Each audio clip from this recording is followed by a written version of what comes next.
Assalamualaikum warahmatullahi wabarakatuh, sahabat Saidapedia dimanapun Anda berada.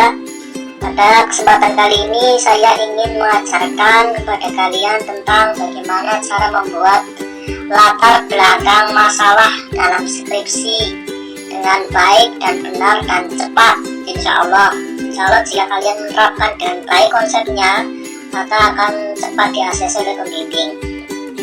Oke, langsung saja. Contoh skripsi yang akan saya bahas adalah skripsi saya sendiri. Alhamdulillah saya sudah selesai menyelesaikan skripsi, sudah selesai munakosyah, tinggal menunggu wisuda. Minta doanya teman-teman, semoga cepat wisuda dan nikah. Oke, langsung saja saya bahas skripsi saya yang berjudul Konsep Kepribadian Santri Studi Biografi Kiai Haji Abdul Malik. Oh ya, dalam membuat latar belakang masalah setidaknya ada 3 substansi yang perlu kalian perhatikan. Yang pertama itu adalah teori, yang kedua adalah realita, yang ketiga adalah justifikasi atau penting tidaknya skripsi itu akan diangkat. Oke, langsung saja praktek biar nggak bingung-bingung. Untuk pertama, mulai dengan teori. Teori yang kalian buat pertama adalah teori secara umum, secara general, baru masuk ke dalam teori skripsi kita. Oke, dalam skripsi ini saya kan tentang studi tokoh ya, tentang kiai, tentang santri, maka saya mulai dengan teori secara umum dulu, yaitu memulai dengan pendidikan Islam, atau bisa juga dimulai dari pesantren bisa, tapi saya ingin memulai dari pendidikan Islam. Jadi kalian buat pertama latar belakang masalah dari teori secara umum dulu. Contohnya pendidikan Islam adalah bla bla bla bla bla. Kemudian setelah pendidikan Islam selesai, maka masuk ke teori kedua yang lebih mengerucut lagi. Tadi kan saya tentang tokoh, tentang kiai, maka bisa cari padanannya dengan teori yang lain, contoh dengan teori ulama. Nah, salah satu elemen terpenting bagi susunan pendidikan Islam adalah peran dari ulama.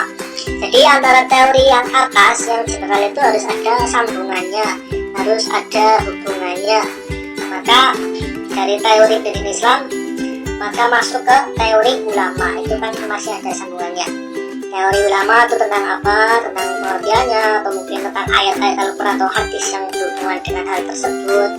Ini saya cantumkan ada ayat Al-Quran, ada hadis, dan ada dari ulama itu sendiri, pengertian ulama itu apa.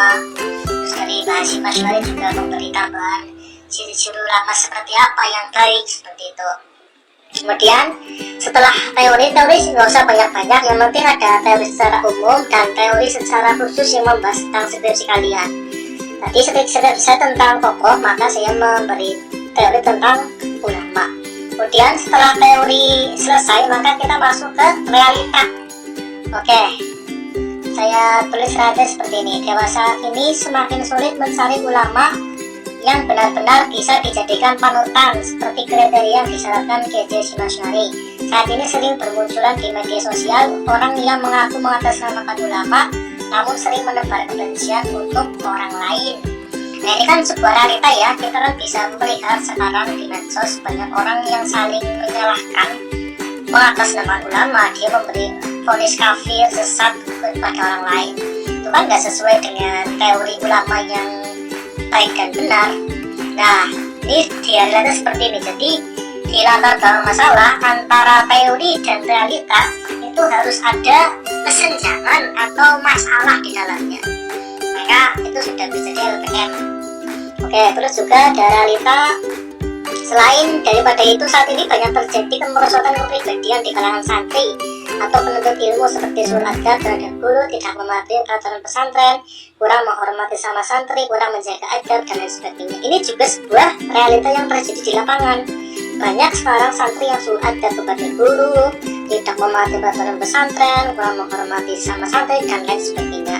Yang mana ini tidak sesuai dengan teori seorang santri yang seharusnya dia itu adalah berakhlak mulia, tapi kok kenyataannya ada santri yang tidak benar atau belum benar. Maka ini sebuah realita yang terjadi kesenjangan antara teori dan realita. Oke, setelah teori dan realita, yang terakhir adalah justifikasi atau penting tidaknya, atau bisa dikatakan ini sebuah solusi. Maka oleh karena itu maka perlu kiranya mencari sosok ulama yang dapat dijadikan suri tauladan khususnya oleh para santri, dan penulis menemukannya pada sosok Kiai Haji Abdul Khalik Sugian Cilacap.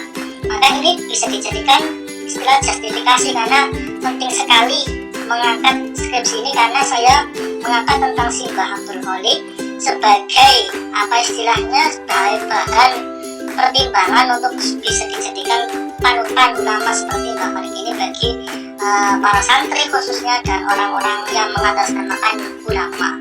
Maka ini istilahnya justifikasi itu adalah penyelesaian masalahnya. Maka ini sudah jadi LPM. Jadi LPM itu ada 3, yang pertama teori, terus kedua realita, yang ketiga adalah justifikasi atau penting tidaknya skripsi ini. Sudah, sekian dari saya. Apabila banyak salah maaf. Assalamualaikum warahmatullahi wabarakatuh.